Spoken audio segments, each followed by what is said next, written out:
급성골수백혈병이란 무엇인가를 처음에 말씀을 드렸고 그것을 위한 치료로 항암 치료를 하는데 항암 치료 중에 고강도 항암 치료를 말씀드렸습니다.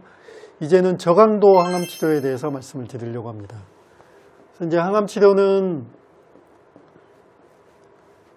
고강도가 있고 저강도가 있다. 말 그대로 고강도는 강력한 약을 쓴다. 강력한 약을 써서 위험 부담이 있지만 완치를 목표로 해서 우리가 치료를 하겠다. 이런 개념이라고 할 수 있다면, 저강도 치료는 완치를 목표로 할 수 없는 치료라는 거죠. 결국은. 그렇다면 저강도 치료의 대상은 고강도 치료를 못하는 사람이 대상이 된다 라고 하는 것이 일반적인 개념으로 봐야 됩니다. 따라서 우리가 저강도 치료를 누구를 할 거냐는 고강도 치료를 할 수 있냐 없냐에 의해서 결정이 되는 거죠. 고강도 치료를 할 수 있으면 고강도 치료를 하는 거고, 고강도 치료를 못하게 되면 저강도 치료를 선택할 수밖에 없다. 이렇게 됩니다. 이게 이제 지금까지 어떤 치료의 개념이었습니다. 그런데 이제 최근 들어서 이 저강도 치료의 성적이 굉장히 좋아졌기 때문에 예전처럼 완치를 목표로 하는 사람은 무리해서라도 고강도 치료를 하고, 완치를 목표로 하지 않으면 저강도 치료를 한다라는 개념은 지금은 조금 맞지 않는다. 이렇게 얘기를 할 수가 있겠습니다. 즉 지금은 뭐냐, 고강도 치료가 어쨌든 가장 표준적인 치료이기 때문에 고강도 치료를 할 수 있으면 고강도 치료를 한다. 그렇지만 고강도 치료를 할 수는 없는 상황이라면 저강도 치료를 한다. 즉 우리가 치료 목표를 완치로 잡았기 때문에 고강도 치료를 하고, 완치는 포기했기 때문에 저강도 치료를 한다는 것은 지금은 성립하지 않는다는 겁니다. 치료 목표는 모두 동일할 수 있습니다. 또는 다를 수도 있죠. 우리가 고강도 치료를 하든 저강도 치료를 시작을 하든 결국은 끝에는 나는 완치를 하겠다라는 목표를 가지고 있을 수 있습니다. 그렇지만 현재 상태가 어떠냐, 현재 상태가 고강도 치료를 할 수 있는 상황이냐 아니냐, 이걸 따지는 거죠. 그래서 고강도 치료를 할 수 있는 상황이면은 당연히 고강도 치료로 가지만, 현재 상태가 고강도 치료를 하기에는 어려운 상황이면 저강도 치료를 선택을 하는 것이 합리적인 판단이라는 겁니다. 저강도 치료를 선택했기 때문에 완치를 포기한 것이 아니기 때문에, 따라서 그때 상태가 어떠냐에 따라서 고강도 또는 저강도를 선택을 한다. 선택의 문제다. 이렇게 볼 수가 있겠습니다. 그러면은 저강도 치료를 선택해야 되는 경우는 어떤 경우냐? 첫 번째, 고령입니다. 고령. 자, 고령이라고 하면 보통은 75세 이상입니다. 75세가 넘어가면 괜찮아 보인다고 할지라도 장기 기능이 많이 노화되어 있다. 이렇게 얘기할 수 있기 때문에 75세 이상에서는 고강도 치료는 조금 어려울 수 있겠다. 두 번째, 심장 기능입니다. 자, 심장 기능이 떨어져 있으면 고강도 치료는 조금 어렵습니다. 왜냐하면은 고강도 치료에 들어가는 약이 심장 기능에 영향을 미치는 약이 들어갑니다. 따라서 심장 기능 자체가 처음부터 떨어져 있다면, 그러면 고강도 치료는 어렵다. 그럼 얼마나 떨어져 있어야 떨어졌냐? 단순히 나는 평소에 심장이 조금 안 좋았어요, 이걸로 지금 고강도를 못하는 거냐? 그건 아니고 특정한 어떤 기준이 있습니다. 그 기준보다 심장 기능이 떨어져 있어야 우리가 심장 기능이 떨어져 있다. 즉 저강도 치료를 해야 되는 심장 기능의 저하다. 이렇게 이제 얘기를 할 수 있는 그런 검사의 수치가 있습니다. 그 수치. 세 번째, 폐기능입니다. 폐기능. 네. 폐기능이 매우 떨어져 있어야 됩니다. 폐기능이 매우 떨어져 있어서 약물 치료를 했을 때 폐렴이나 이런 것이 생겼을 때 상당히 위험할 수 있는 분, 이런 분들은 저강도 치료를 선택하는 것이 적합하다. 네 번째, 자, 여러 가지 이유로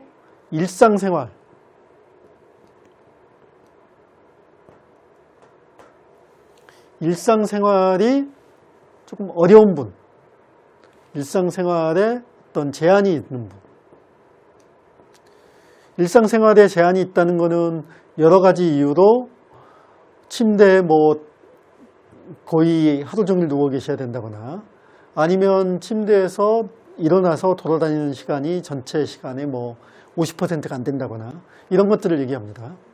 그래서 이렇게 일상생활을 할 수 있느냐 없느냐는 상당히 중요합니다. 왜냐하면 그게 수치로는 볼 수 없는 전체적인 환자의 기능을 나타내기 때문에 이 환자의 기능이 떨어져 있다라고 우리가 판단을 할 수밖에 없는 겁니다.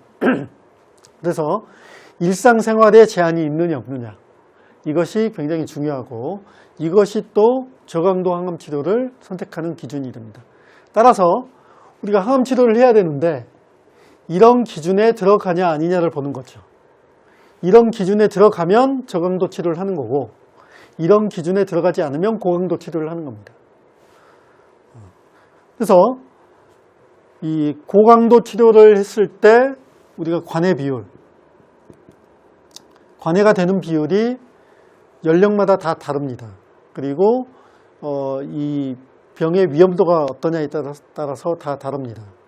근데 일반적으로 얘기하면은 젊은 사람일수록 관해 비율이 높고, 젊은 사람이 아니고 연세가 드신 분일수록 관해 비율이 떨어지죠. 그래서 보통은 한 65세 이상 되면 관해 비율이 50% 이렇게 떨어지게 됩니다.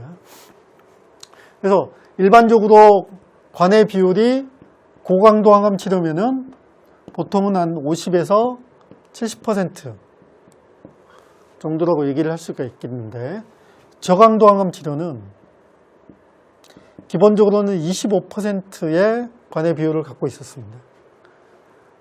그러니까 이제 옛날에는 이 관해 비율의 차이가 너무 많이 났기 때문에 당연히 고강도 치료를 할 수 있으면은 무리해서라도 저강도 치료로 가지 않고 고강도 치료를 하는 것이 당연했습니다. 근데 지금은 이 비율이 최소한 50% 또는 60% 수준까지 올라갔습니다. 자, 이렇게 되면 고강도 항암 치료의 치료 성적과 상당히 유사해졌습니다. 그러니까 지금은 치료가 잘 되냐 아니냐, 즉 완치를 목표로 하느냐 아느냐건 상관없이 현재 상태가 저강도에 해당이 되면 저강도 치료를 하게 되는 거죠.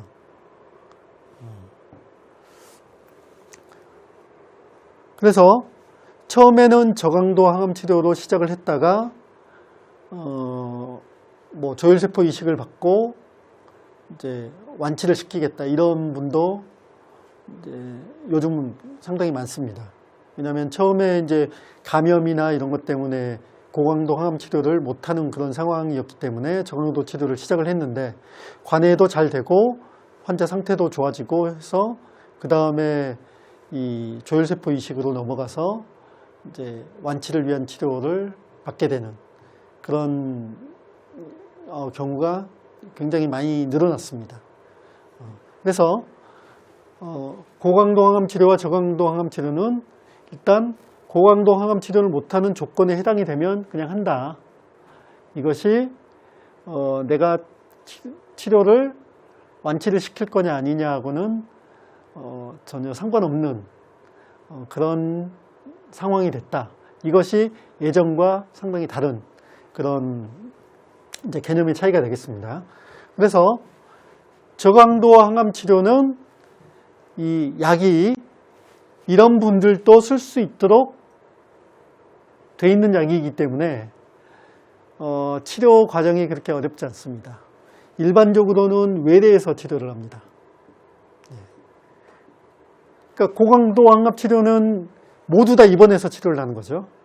모두 입원해서 치료하지만 저강도 항암 치료는 치료 약 자체의 부작용도 많지 않고, 그 다음에 한 가지 약은 주사가 7일 들어갔는데 그것 이제 부작용이 심하지 않고, 또 한 가지 약은 먹는 약입니다. 이 두 가지 약을 쓰는데, 이 두 가지 약을 쓰다 보니까 굳이 입원해서 치료할 필요가 없겠다라고 해서 외래에서 치료를 하게 됩니다. 그래서 저강도 치료에 처음에 25%가 나왔던 이유는 저메틸화 치료라고 해서, 이게 주사입니다. 주사. 이 주사를 5일 또는 7일, 이 두 가지 약이 있습니다. 5일간 들어가는 약도 있고 7일간 들어가는 약도 있습니다. 약에 따라서 5일 들어갈 거냐 7일 들어갈 거냐가 이제 달라지는 거죠. 약효는 이제 동일하다고 보시면 됩니다. 그래서 5일간 들어가는 약 또는 7일간 들어가는 약, 이것을 주사로 쓰고, 그 다음에 먹는 약,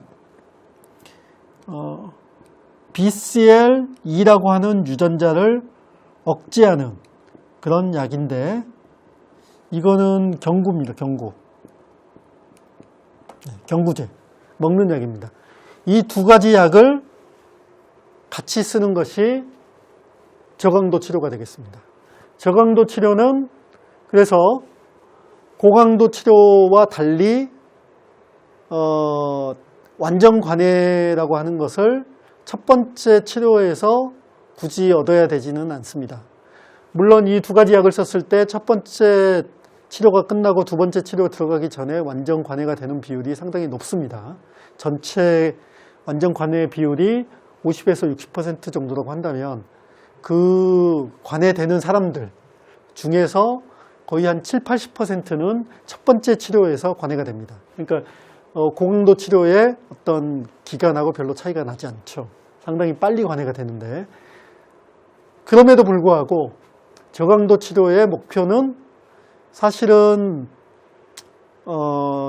완전 관해를 빨리 얻어서 완치를 위한 치료를 가겠다라는 것이 원래 목표는 아니었기 때문에 이 치료는 반복 치료를 하는 것이 특징입니다. 반복 치료.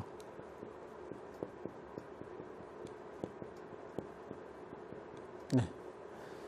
반복 치료를 어떻게 하느냐? 4주 간격입니다. 4주 간격으로 주사 5일 또는 7일간 주사를 맞고요. 이건 외래에서 합니다. 외래에 오셔가지고 주사를 4주에 5일 또는 7일간 연속으로 맞는 거죠. 그래서 5일 또는 7일간 주사를 맞고 4주. 여기는 먹는 약입니다. 그 다음에 이것을 반복하는 거죠.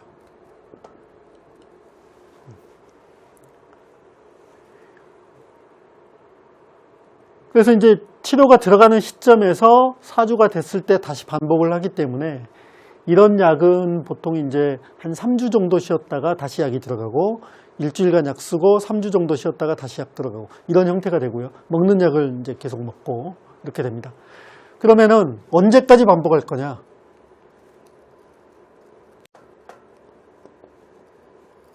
이게 중요합니다. 일단 처음에 상태가 안 좋았는데, 그래서 저강도 항암 치료를 했는데 관해가 잘 돼서 이제는 완치를 목표로 삼아야겠다. 그런 경우. 또는 치료는 잘 됐는데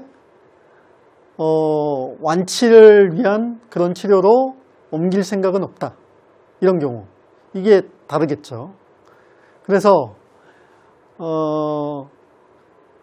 우리가 관해가 되는 비율은 상당히 유사해졌습니다. 굉장히 유사해졌죠. 문제는 완치가 되는 비율은 다릅니다.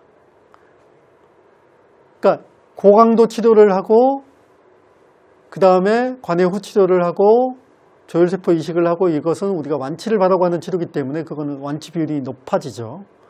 그렇지만 저강도 치료는 관해는 상당히 잘 된다 할지라도 그것이 완치를 하는 치료는 아닙니다. 그래서 우리가 저강도 치료를 계속해서 하겠다라는 얘기는 언젠가는 재발이 될 것이다 라는 것을 기본적으로 생각을 해야 됩니다. 그렇다면 저강도 치료를 계속으로 유지할 때 목표가 뭐냐? 관해가 됐거나 지금 현재 상태가 좋아진 것을 최대한 길게 유지하는 것이 목적입니다. 최대한 길게. 그건 사람마다 다르죠. 짧으면 몇 달일 수도 있고 길면 몇 년일 수도 있습니다.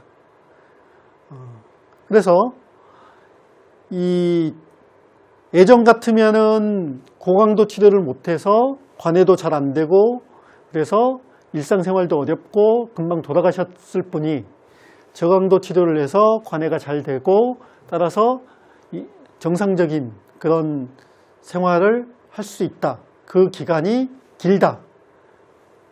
뭐 몇 년이 될 수도 있다. 이것이 우리가 바라는 바입니다. 그렇지만 반드시 알아야 될 것은 언젠가는 재발한다는 거죠.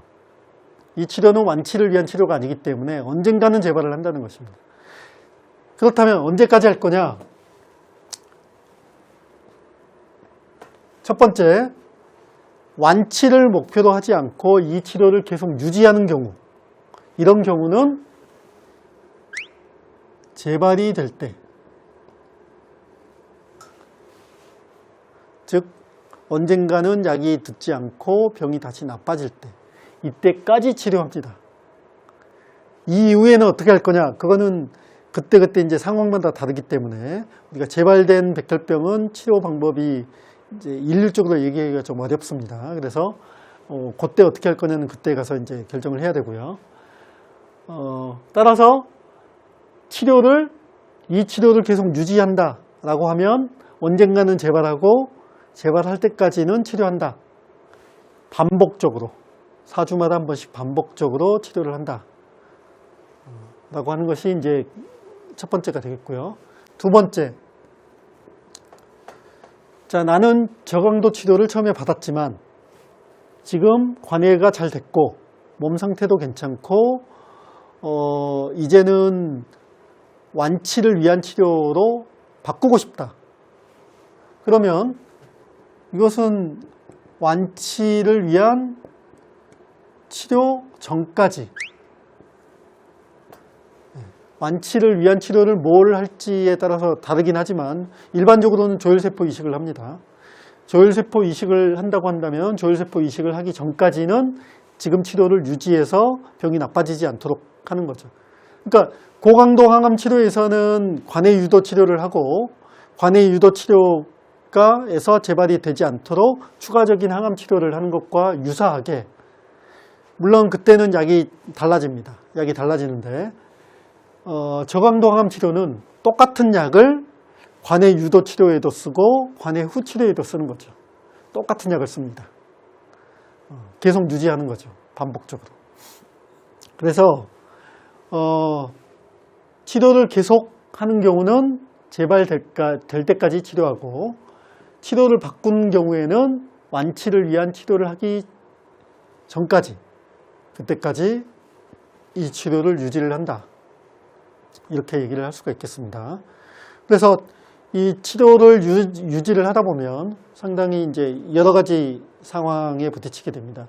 특히나 이 치료가 반복적으로 들어가다 보면 혈액 수치가 떨어지는 경우가 상당히 많고, 그때 그 다음 치료가 제때 들어가지 못하고 조금 연기해야 되는 그런 상황이 많이 발생을 하게 됩니다. 그래서 이제 그때 그런 상황일 때 병이 나빠지는 것일 수도 있고 아니면 단순하게 골수가 회복이 안 된 것일 수도 있고, 그렇기 때문에 그때 상황에 맞춰서 중간에 골수 검사를 해본다든가 여러 가지 방법을 통해서 더 기다릴 건지 아니면은 치료를 빨리 들어갈 건지 아니면 다른 치료를 바꿀 건지 이렇게 이제 결정을 하게 되는 거죠. 그래서 어쨌든 이제 그런 이 혈액 수치의 이상에 따라서 원래 있는 일정과 다르게 들어가는 경우가 조금 있을 수 있습니다. 어떤 경우는 약의 용량을 낮추는 경우도 있고 어떤 경우는 오시는 기간을 늘리는 경우도 있고 여러 가지 경우가 있죠. 그래서 그런 경우가 있을 수는 있으나 기본적으로는 재발될 때까지 반복 치료를 한다는 것이 가장 핵심적인 것이 되겠습니다. 그래서 이 저강도 항암 치료를 할 때 환자분 또는 이제 보호자분들이 가장 많이 질문하시는 게 그거죠. 언제까지 치료하느냐. 그러면은 이제 처음에 이 말씀을 사실은 다 드렸어요. 재발할 때까지 치료를 유지해야 된다라고 말씀을 드렸는데 그래도 이제 자꾸 물어보시죠. 그러면은 결국은 뭐 답은 정해져 있으니까 똑같은 답변을 드릴 수밖에 없습니다. 저강도 항암 치료는 그 치료 자체가 완치를 시키는 치료는 아니기 때문에 그걸로 완치가 되지는 않는다. 따라서 병을 최대한 길게 조절해가지고 일상생활을 영위할 수 있도록 하는 것이 저강도 항암 치료의 궁극적인 목표가 되겠습니다. 그래서 그런 점을 잘 아시고 저강도 항암 치료를 임해 주시면 감사하겠습니다.